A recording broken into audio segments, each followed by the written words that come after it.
Some snowflakes are not the flex, brothers. I don't know if I'm going to actually post this because this is super vulnerable for me and I'm a pretty open person.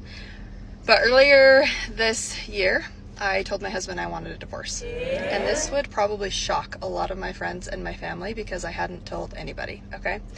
I walked myself through the logistics of where would I live, how would we split the time with the kids, who gets the dog, where all of those things, okay?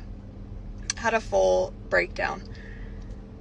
I feel like I have been searching for something in my relationship that we don't have for the whole time we've been married, which has been 10 years. There is not a single thing about my husband in and of himself that I do not love. Let me be very clear about that. He is the most self-disciplined, loyal, hardworking, good person that you could meet on this planet. If her husband is so perfect, why in the fuck does she want to divorce him?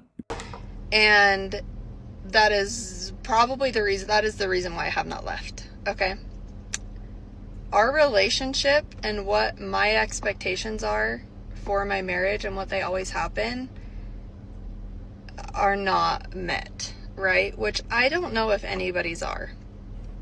The reason that pushed me to even bring up divorce and talk about it was the fact that I feel like I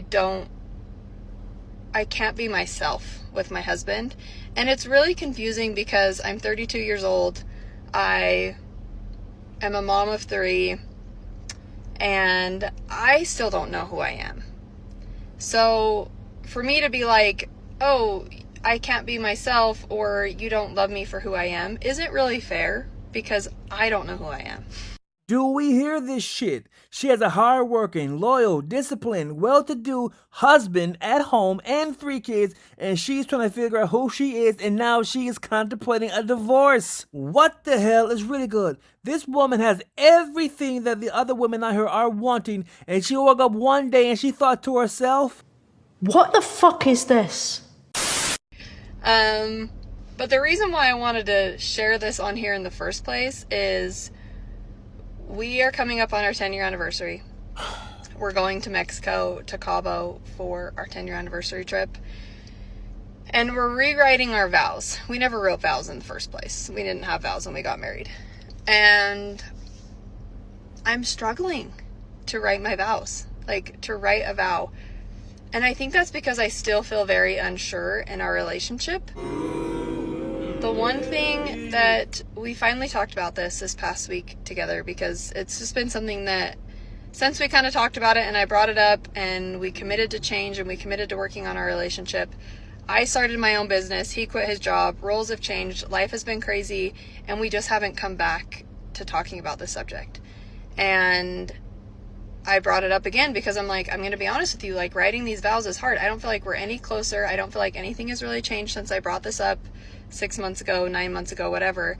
And I want to work on our relationship. Like at the end of the day, of course I could get a divorce and try to go find the love that I'm craving with somebody else. are we hearing this shit? This nobody has a perfect catch of a husband and she's craving something else with somebody else. What the fuck is she craving?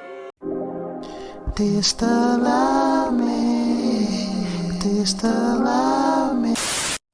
But that's going to come with its own hardships, its own complications, and ones that I'm not willing to take on. Chivalry is dead, and women killed it. Right? I love Ryan. He is the best father, okay? I just need to learn how to explain what I need from him in our relationship, and he needs to be able to give that, and I need to be doing the same for him so that we can both, like, in 10 years from now, in the next 10 years, look back and say, like, we put in the work and we finally have the marriage and the relationship that we have always wanted, and that is what I want. I guess the reason why I'm coming on here, and if you've made it this long, that's really nice. What have you done in your relationship to get to that point? If you have been in a place where we are and have worked through it and have found things that have brought you closer or that have given you that relationship. Like, I'm just, I guess, asking for advice. Like, what have you done in order to get there, and what has worked for you?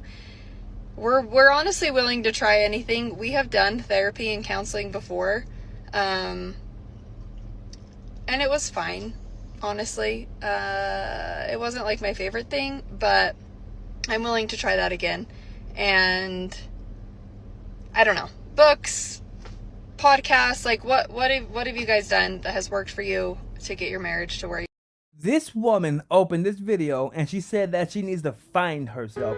You know what the problem is? The woman, she is spoiled, she is entitled, and she does not appreciate the things that her wonderful husband has given to her. There are a million other women in the world who would die for a man who had the same kind of values that this man possesses, but she's too stupid to realize just what she has. And because she's on her quest of finding herself, I'm gonna give her the game because she needs to get this shit figured out.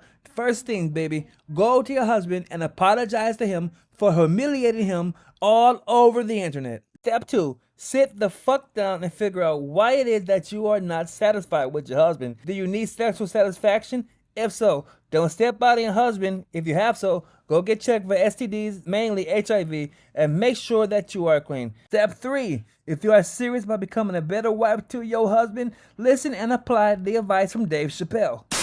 Suck his dick, play with his balls, and then fix him a sandwich and don't talk so much. And that's gonna be happy.